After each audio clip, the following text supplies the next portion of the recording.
हार्दिक शुभेच्छा, हार्दिक शुभेच्छा, हार्दिक शुभेच्छा. शिवसेनेचे कणखर दमदार बाण, लाखो युवकांचे प्रेरणास्थान.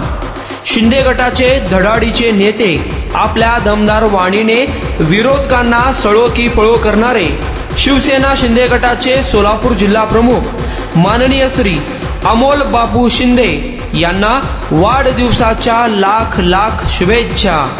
हम नाम से नहीं काम से पहचाने जाते हैं. अमोल बापू, आपको जन्मदिन बहुत बहुत मुबारक. शुभेच्छुक शिवसेना अल्पसंख्याक शहराध्यक्ष गफूर दादा व मित्र परिवार सोलापूर.